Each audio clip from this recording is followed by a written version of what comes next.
Everyone, welcome to commerce tutorial. मैं हूं आपकी अपनी होस्ट ज्योति। आज हम स्टार्ट करने जा रहे हैं इंडियन इकोनॉमिक्स का chapter human capital formation. Human capital का मीनिंग होती है total human beings including which have proper skills, knowledge and expertise. They are available in the economy at a particular period of time. इसमें सिर्फ वही लोग लेते हैं जिनके पास स्किल्स होती है, एक्सपर्टाइज होती है, मींस स्किल्ड लेबर, जिनके पास प्रोफेशनल नॉलेज होती है, प्रोफेशनल डिग्री होती है at particular period of time. अब एड का जो कंसेप्ट है हमने नेशनल इनकम में देखा था, ये किसमें आता है? Stock, means stock of human capital which में है skill, knowledge and expertise available in the economy eight a particular period of time. उनको हम क्या बोलते हैं? Human capital. लेकिन दूसरा कंसेप्ट है ह्यूमन कैपिटल फॉर्मेशन। फॉर्मेशन का मतलब क्या होता है? इंक्रीज। किनमें इंक्रीज होना? ह्यूमन कैपिटल में इंक्रीज होना during a particular period of time. और जब हमने स्टॉक एंड फ्लो देखा था, हमने फ्लो, ये जो हमारा है ये फ्लो कंसेप्ट है, क्योंकि इसमें हम एक पर्टिकुलर पीरियड की टाइम टेक इनटू अकाउंट करते हैं। जिनमें टाइम डायमेंशन को ऐड किया जाता है वो कौन सा हो जाता है? Flow concept. इट मींस जितने भी एक टाइम पीरियड के अंदर, जैसे कि एक साल के अंदर अंदर जितने भी इंक्रीज हुए हमारे ह्यूमन बींग्स जिनके पास स्किल, नॉलेज और एक्सपर्टाइज है, उनको हम क्या बोलेंगे? Human capital formation. मेन में इनमें क्या जाते हैं? Skills of doctor, nurse, lawyer, chartered accountant, जिनके पास स्किल्डेबल नॉलेज होती है, जो किसी ना किसी वे में हमारी इकोनॉमी की प्रोडक्टिविटी को क्या करते हैं? इंक्रीज करते हैं। एक छोटी सी एग्जांपल लेते हैं। फॉर एग्जांपल, जब हमने 1 अप्रैल को देखा तो हमारे पास ह्यूमन कैपिटल कितनी अवेलेबल थी? That is 10 crore. लेकिन जब during the period 1 year proper निकल गया और 31 मार्च को जब हमने चेक किया तो हमारे पास कितनी कैपिटल होगी? Human capital that is 30। It means human capital formation, human capital हमारे पास कितनी होगी? 30 crore at a particular period of time. इस टाइम पे कितनी ह्यूमन कैपिटल हमारे पास है? लेकिन एक ध्यान के रखना, सिर्फ और सिर्फ स्किल्ड, एक्सपर्टाइज एंड नॉलेज वाली कैपिटल, मींस अनस्किल्ड लेबर इसका पार्ट नहीं होगी। सिर्फ और सिर्फ स्किल्ड लेबर जो पढ़ी लिखी होती है, जो हमारी कंट्री में, हमारी इकोनॉमी में कंट्रीब्यूट करती है, क्योंकि आजकल जो भी होती है कैपिटल इंसेंटिव टेक्नोलॉजी है, जिसमें हम ऐसे ही ह्यूमन रिसोर्सेज को यूज करते हैं। और ड्यूरिंग द ईयर इंक्रीमेंट कितने का हो रहा है? 20 करोड़ का। तो हमारी ह्यूमन कैपिटल फॉर्मेशन हमारी कितनी हो जाएगी? 20 करोड़, क्योंकि इसमें हम सिर्फ क्या लेते हैं? इंक्रीज लेते हैं। थर्ड कंसेप्ट कौन सा है? Physical capital. फिजिकल कैपिटल हमारा आउटपुट ऑफ प्रोडक्शन, मतलब जिनके मेनली आउटपुट, मींस इट में includes the capital stock plus finished goods and services. Capital goods वही होती है फिजिकल कैपिटल जिनको हम देख सकते हैं, टच कर सकते हैं, जो हमारी हेल्प किसमें करते हैं? प्रोडक्शन में। एक तो इनमें क्या आ जाते हैं? कैपिटल एसेट्स, जिनमें प्लांट एंड मशीनरी होगी, बिल्डिंग होगी, लैंड होगी, plus goods and services, final goods and services जो कि कंज्यूमर को प्रोवाइड की जाती है, जो कि ह्यूमन रिसोर्सेज के साथ, ह्यूमन कैपिटल के साथ क्या करते हैं? जिनको प्रोड्यूस किया जाता है। स्किल, नॉलेज, अब कोई भी अपने रॉ मटेरियल को फिनिश प्रोडक्ट में कन्वर्ट करना है, उनमें क्या होता है? हमें ह्यूमन रिसोर्सेज चाहिए। अगर हमारे पास ह्यूमन कैपिटल नहीं होगी तो हम फिजिकल कैपिटल को, प्रोडक्शन को क्या इंक्रीज कर सकते हैं? इन रेफर्स टू हम क्या कर सकते हैं? जो भी हमारी फाइनल आउटपुट में इंक्रीमेंट हो रहा है उसको क्या बोलते हैं? Physical capital. नेक्स्ट हमारा कंसेप्ट है determinants of human capital formation. कौन कौन से मेन डिटर्मिनेंट्स है जिनके साथ ये स्किल्स, नॉलेज हमारी इंक्रीज हो चुकी है, ह्यूमन कैपिटल फॉर्मेशन हो सकती है। सबसे पहला एक्सपेंडिचर ऑन एजुकेशन। अब पर्सन है वो हम क्या करते हैं? एजुकेशन। सबसे पहले स्किल, नॉलेज को इंक्रीज करने का सबसे पहला मेथड क्या होता है? Theoretical study. थेरेटिकल स्टडी किसकी हेल्प से होती है? हमारी एजुकेशन की हेल्प से होती है। इट मींस जो लोग हमारी एजुकेशन में खर्चा करते हैं वो क्या होते हैं? Human capital. क्योंकि अब जब हम थेरेटिकल नॉलेज लेते हैं तो हमारी क्या होती है? स्किल को अक्वायर करने के, नॉलेज को अक्वायर करने के लिए, एक्सपर्टाइज को अक्वायर करने के लिए फर्स्ट क्या होता है? Education. That is our theoretical knowledge. अब उसके बाद थेरेटिकल को हम किस में कन्वर्ट करते हैं? प्रैक्टिकल में, with the help of our training. It means सबसे पहले फॉरमोस्ट जो काम होता है वो एजुकेशन होती है। तो ह्यूमन भी इसमें क्या करते हैं? कॉस्ट लगाते हैं, पैसा इन्वॉल्व करते हैं, खर्चा करते हैं, हायर स्टडीज लेते हैं, हायर एजुकेशन करते हैं, सो दैट कि जो हमारा इससे रिटर्न मिलेगा वो हमें क्या होएगा? हायर होएगा। अब एक बार हमने अच्छी स्किल ले ली, नॉलेज ले ली, अच्छे हम डॉक्टर बन गए, अब हमें क्या होगा? इनकम रिसोर्स करेंगे, प्रोडक्टिविटी इंक्रीज करेंगे अपनी इकोनॉमी के लिए। मीन्स एक बार खर्चा लगा के उस पे जो हमारा प्रॉफिट होगा इन द फॉर्म ऑफ रिटर्न, ये क्या होएगा हमारा हायर होगा। किससे? कॉस्ट से। जितना खर्चा हम किस पे लगा रहे हैं? एजुकेशन में। और क्या बोला जाता है? हमारे रिटर्न और कॉस्ट का जितना भी डिफरेंस होता है वो किसके इक्वल होता है? हमारा market value of human capital formation के इक्वल। क्योंकि फॉरमोस्ट सबसे बड़ा जो हमारा डिटर्मिनेंट होता है वो कौन सा है? एजुकेशन। सेकंड क्या? हेल्थ। हेल्थ का हमें ये पता है, a sound man lives in a sound body. अगर हम हेल्दी होंगे, हम स्ट्रोंग होंगे, तभी प्रोडक्टिविटी इंक्रीज करेंगे। एक प्लेस में एक हेल्दी पर्सन काम कर रहा है तो उसकी प्रोडक्टिविटी इंक्रीज होगी, वो एफिशिएंसी के साथ काम करेगा, वो भाग भाग के काम करेगा। ऑन द अदर हैंड अगर कोई भी अनहेल्दी पर्सन होएगा, वो क्या रहेगा? जॉब तो एब्सेंटिज्म रहेगा, जो डेली डेली छुट्टी करेगा, डेली डेली वो घर पे बैठा रहेगा, जिसके कारण वो अपनी कंपनी की प्रोडक्टिविटी को इंक्रीज नहीं कर सकता। इट मीन्स सेकंड फॉरमोस्ट जो हमारा क्या है? हेल्थ। अगर हमारा हेल्थ अच्छी होगी, अगर हम बीमार होंगे डेली, उतना खर्चा कितना हो जाएगा? हमारे मेडिसिन के ऊपर होगा, उतना किसमें होगा? हमारी दवाइयों के ऊपर होगा, उतना ज्यादा हमारा छुट्टियां लेंगे। इसलिए सेकंड डिटर्मिनेंट कौन सा? हमारा हेल्थ। थर्ड क्या है? On the job training. Education में हमने कौन सी नॉलेज ली थी? Practical knowledge. लेकिन उनको प्रैक्टिकल नॉलेज में हम किसके साथ कन्वर्ट करेंगे? On the job training. On the job training का मतलब क्या होता है? जब कोई भी कंपनी हमें ट्रेनिंग देती है, हम कहीं पे भी सेमिनार अटेंड करते हैं, हम वेस्टिब्यूल ट्रेनिंग करते हैं, किसी एम्प्लॉयर के अंडर काम करते हैं, काम करते करते सीखते हैं। जैसे कि जितनी भी प्रोफेशनल डिग्रीज होती है, हमारी पोस्ट ग्रेजुएशन डिग्रीज होती हैं, उसमें हमें क्या होती है? 6 मंथ का हमारा ट्रेनिंग कोर्स होता है, जिसमें ये देखा जाता है कि हमें फर्दर कैसे हम अपडेट करते हैं स्टडी। इसका फॉरमोस्ट थीम क्या होता है? एग्जिस्टिंग नॉलेज में क्या करना? अपग्रेडेशन करना। उनको क्या करना? स्किल्स को और ज्यादा इंक्रीज करना, ताकि हम नई टेक्नोलॉजी के साथ कोप अप कर सके, नई नई इन्वेंशन को हम सीख सके। नेक्स्ट है स्टडी प्रोग्राम फॉर एडल्ट्स। आजकल एनजीओज ने, गवर्नमेंट ने एक नया कंसेप्ट निकाला है एडल्ट्स के लिए। जो एडल्ट्स, ये स्पेशली किन के लिए होता है? सीनियर सेकेंडरी स्कूल्स के लिए, हमारे ग्रेजुएट कोर्सेज के लिए। जो स्टूडेंट फर्दर स्टडी नहीं कर पाते और उनको फोर्सफुली काम करना पड़ता है, उनके लिए स्पेशल स्टडी प्रोग्राम्स रखे जाते हैं। जैसे कि आईटी के साथ रिलेटेड हो गया, कंप्यूटर के साथ रिलेटेड हो गया, डिजिटल मार्केटिंग के साथ रिलेटेड हो गया, एआई के साथ रिलेटेड हो गया, जिनमें उनको स्पेशल ट्रेनिंग दी जाती है। स्टडी से एक्स्ट्रा डायरेक्ट प्रैक्टिकल नॉलेज दी जाती है, जिनके साथ उनकी स्किल्स वगैरह इंक्रीज होती है और नई टेक्नोलॉजी वो सीख सकते हैं। जिनके हमारी ह्यूमन कैपिटल फॉर्मेशन में तो यही होता है, स्किल्स और नॉलेज को क्या करना? इंक्रीज करना। लास्ट हमारा क्या है? माइग्रेशन। और सबसे पहले माइग्रेशन का मतलब क्या होता है?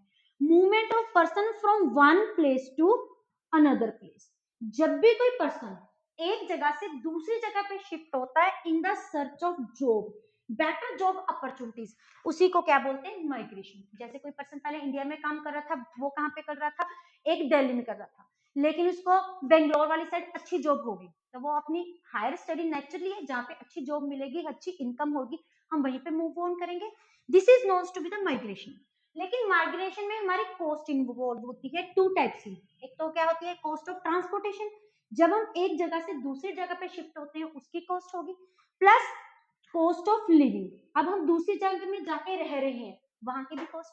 हमारी जो कॉस्ट है ये कम होनी चाहिए एज पर द रिटर्न्स। जो रिटर्न्स हमें किससे मिलेगा? नई जॉब से मिलेगा। नेक्स्ट है एक्सपेंडिचर ऑन इंफॉर्मेशन, जो नई नई हमें इंफॉर्मेशन मिलती है, information regarding the job opportunities, जो नई नई जॉब निकल रही है, रिगार्डिंग द इंस्टीट्यूट, जो नई नई इंस्टीट्यूट जॉब निकाल रहे हैं, नई नई कंपनीज, ये इंफॉर्मेशन जो हमें प्रोवाइड करते हैं। अब कोई पर्सन ने स्किल्स एंड नॉलेज इंक्रीज होगी, लेकिन स्किल्स और नॉलेज अगर हम घर पे ही बैठ के, तो उसका क्या बेनिफिट? हमें इंफॉर्मेशन मिलेगी इस जगह पे अच्छी जॉब अवेलेबल है, तभी हम कुछ कर पाएंगे, तभी अपग्रेडेशन होगी। अगर स्किल्स को साथ के साथ क्या करना पड़ेगा? इंक्रीमेंट करना पड़ेगा। This is expenditure on information. Information में, क्योंकि इंफॉर्मेशन हमें मिलेगी तभी हम उस जगह पे जॉब लेने के लिए जाएंगे, हमें रिटर्न इंक्रीज होगा। ये क्या हमारे डिटर्मिनेंट्स ऑफ एचसीएफ। नेक्स्ट है रोल ऑफ एचसीएफ। भी ह्यूमन कैपिटल फॉर्मेशन के मेन पॉजिटिव पॉइंट्स क्या होते हैं? फर्स्ट है change in emotional and material environment. हमारे यहाँ पे टू टाइप्स ऑफ इन्वायरमेंट होते हैं। एक इमोशनली, इमोशनली क्या होते हैं? हमारी इंटरनल फीलिंग। इंटरनल फीलिंग मतलब इन्वायरमेंट अच्छा मिल रहा है, अटेनेबल है, सूटेबल है, हम उसमें अच्छे से काम कर रहे हैं। अगर किसी पर्सन को इमोशनली गुड इन्वायरमेंट मिलेगा, इन्वायरमेंट का हमारी वर्किंग पर बहुत ही ज्यादा अच्छा पड़ता है। Friendly environment, attainable environment, relationship, technical environment, तो क्या होती है हमारा क्या होते हैं, मोटिवेट होते हैं और प्रोडक्शन और अच्छे से कर पा सकते हैं। मटेरियल इन्वायरमेंट मतलब ह्यूमन कैपिटल फॉर्मेशन हुई, स्किल इंक्रीज हुई, नॉलेज इंक्रीज होगी, प्रोडक्टिविटी इंक्रीज हुई, as the result physical capital के साथ कंबाइंड करके हमारी क्या हुई, प्रोडक्शन भी इंक्रीज होगी, फाइनल आउटपुट इंक्रीज होगी in the form of goods as well as services. This is known to be the material environment. Next है increase the productive of physical capital. Physical capital और increase होगी, कैसे, capital goods को हम अच्छे ढंग से क्या करेंगे और यूटिलाइज कर पाएंगे, जिसके कारण हम final output of goods and services क्या होगी, इंक्रीज होगी। जब गुड्स एंड सर्विसेज इंक्रीज होगी तब पर्सन की इनकम इंक्रीज होगी, उसकी कंजम्पशन इंक्रीज होगी, जब कंजम्पशन इंक्रीज होगी नेट इफेक्ट डिमांड भी क्या होगी, इंक्रीज होगी। जब डिमांड इंक्रीज होगी तो हम कैपिटल गुड्स को और अच्छे से क्या कर पाएंगे, यूटिलाइज कर पाएंगे। नेक्स्ट है इनोवेटिव स्किल्स। स्किल्स और ज्यादा ग्रेड होगी, क्योंकि एचसीएफ का मतलब ही क्या है, स्किल एंड नॉलेज को इंक्रीज करना किसी ना किसी वे से। एक बार हमने थ्योरेटिकल नॉलेज ले ली, उसके बाद उसमें क्या करते रहना, इंक्रीमेंट करते रहना through the on the job training, seminar की हेल्प से, वेस्टिब्यूल ट्रेनिंग की हेल्प से, या ट्रेनिंग की प्रैक्टिकल ट्रेनिंग की हेल्प से। उसके साथ होती है हमारी स्किल्स फर्दर इंक्रीज होती हैं। Next participation and equality. जब किसी पर्सन के पास अच्छी नॉलेज स्किल्स होगी, वो और पार्टिसिपेटली अच्छे से आगे बढ़ के काम करेगा, नई नई सुजेशंस देगा, उसका मोरल इंक्रीज होगा, कॉन्फिडेंस इंक्रीज होगा, जिसके कारण हमारी equality, economic plus social equality हमारी इकोनॉमी में आएगी। सोशल इकोनॉमिक इक्वालिटी का मतलब क्या होता है, when opportunities are available for all the person same, सभी के लिए एक जैसी ही इक्वालिटीज होती है, चाहे वो पुअर हो चाहे वो रिच हो, क्योंकि गवर्नमेंट की तरफ से अभी लोन्स भी प्रोवाइड किए जा रहे हैं, लोग एजुकेशन के लिए लोन लेना भी पसंद कर रहे हैं, अपने बच्चों को पढ़ा रहे हैं, एक्स्ट्रा काम कर रहे हैं, ओवर टाइम काम कर रहे हैं, जिसके कारण गवर्नमेंट की तरफ से फ्री कोस्ट कंसेशन रेट पे भी अवेलेबल है, जिसके कारण सोशल एंड इकोनॉमिक दोनों टाइप्स की क्या है, इक्वालिटी अवेलेबल है। नेक्स्ट है इकोनॉमिक ग्रोथ। इसी पॉइंट्स के साथ रिलेटेड ये पॉइंट है, जब हमारी क्या होती है, प्रोडक्टिविटी इंक्रीज होगी तो क्या होगा, गुड्स एंड आउटपुट इंक्रीज होगी, गुड्स एंड आउटपुट इंक्रीज होगी तो लोगों की एम्प्लॉयमेंट, लोगों की पार्टिसिपेशन इंक्रीज होगी, उनका मोरल इंक्रीज होगा, नेट इफेक्ट और प्रोडक्शन इंक्रीज होगी, लोगों की इनकम एंड एम्प्लॉयमेंट इंक्रीज होगी, एम्प्लॉयमेंट अपॉर्चुनिटीज इंक्रीज होगी, डिमांड इंक्रीज होगी, जिसका नेट इफेक्ट हमारे क्या पड़ेगा, इकोनॉमिक ग्रोथ पे पड़ेगा। तभी बोला जाता है कि जो हमारी एचसीएफ है वो किसी ना किसी ढंग से डायरेक्टली रिलेटेड है, किसकी हेल्प, किसके साथ, हमारी इकोनॉमिक ग्रोथ के साथ। ये तो था हमारा। इसके साथ हम और पॉइंट्स भी लिख सकते हैं, जैसे लोगों का स्टैंडर्ड ऑफ लिविंग इंक्रीज होगा, better quality of goods provide किए जाएंगे, बेटर क्वालिटी क्योंकि क्वालिटी अच्छी होगी, नई स्किल नई टेक्नोलॉजी आएगी हमारी इकोनॉमी में। और आज का लास्ट टॉपिक है that is problems of HCF. इतने पॉजिटिव पॉइंट्स होने के बाद भी कुछ ना कुछ इसमें नेगेटिव पॉइंट्स इन्वॉल्व है, जैसे कि फर्स्ट है राइजिंग पॉपुलेशन। हमारी population continuously day by day क्या हो रही है, इंक्रीज हो रही है। पॉपुलेशन इंक्रीज होने के कारण पर अवेलेबिलिटी फैसिलिटीज, अब एक फैमिली में जैसे पहले कितने थे, दो लोग थे, दो बच्चे थे और उनके लिए प्रॉपरली फैसिलिटीज अवेलेबल थी, अब वहां पे मेंबर इंक्रीज होके क्या हो चुके हैं, 6। पहले उसी इनकम में 2% सर्वाइव करते थे, अब उसी इनकम में 6% सर्वाइव कर रहे हैं, जिसके कारण पर अवेलेबिलिटी ऑफ इनकम क्या होती है, डिक्रीज होती है, जिसके कारण सबके पास प्रॉपर स्किल इंक्रीज करने के लिए मनी की अवेलेबिलिटी नहीं होती, जिसके कारण स्किल, एक्सपर्टाइज, हेल्थ प्रॉपर, उनके प्रॉपर फैसिलिटीज अवेलेबल नहीं होती, उनकी नरिशमेंट भी नहीं होती, जो कि हमारी एचयूएफ के लिए क्या है, एक नेगेटिव पॉइंट है। नेक्स्ट है हमारा ब्रेन ड्रेन। ये ब्रेन ड्रेन किसके साथ रिलेटेड है, माइग्रेशन के साथ रिलेटेड है। हमने अभी एक एग्जांपल ली थी कि एक पर्सन को दिल्ली से वो कहां पे शिफ्ट हो गया, बेंगलोर में शिफ्ट हो गया in the search of good job opportunities, लेकिन दिल्ली में क्या है, जहां पे वो काम कर रहा था वहां पे उसकी स्किल्स और नॉलेज की क्या होगी, डिप्लीशन होगी, कहां पे जाके इंक्रीज होगी, बेंगलोर में जाके इंक्रीज होगी। जो उसकी स्किल और नॉलेज उसकी करंट बिजनेस में कम हुई है, that is the problem of brain drain. ये मेनली कौन सी कंट्री में आती है, जैसे कोई भी पर्सन इंडिया से कहां पे शिफ्ट हो गया in the search of job, अपना यूएस में इंक्रीज हो गया, अब यूएस की स्किल्स वगैरह क्या होगी, इंक्रीज होगी, लेकिन हमारी इंडिया में वो स्किल्स और नॉलेज क्या होगी, डिक्रीज होगी, जिसके कारण हमारे इंडिया को क्या करना पड़ा, suffer. This problem is known to be the brain drain. Next है deficit manpower planning.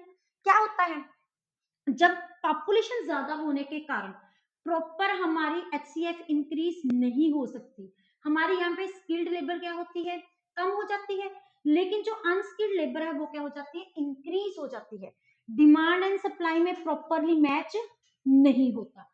As per properly requirement job के अकॉर्डिंग स्किल नॉलेज वाले पर्सन अवेलेबल नहीं होते। जब तो सिंपल बेसिक ग्रेजुएशन वाले होते हैं, जब पोस्ट ग्रेजुएशन वाले होते हैं। जब पोस्ट ग्रेजुएशन वाले होते भी हैं उनको सिर्फ कौन सी नॉलेज होती है, थ्योरेटिकल नॉलेज होती है, प्रैक्टिकल नॉलेज नहीं होती, जिसके कारण हमारी मैन पावर प्लानिंग प्रॉपर नहीं हो पाती। Then comes insufficient job training. हमारी इंडिया में जो ज्यादा 75% जो पॉपुलेशन है वो किस पे डिपेंड है, हमारी एग्रीकल्चर पे डिपेंड है।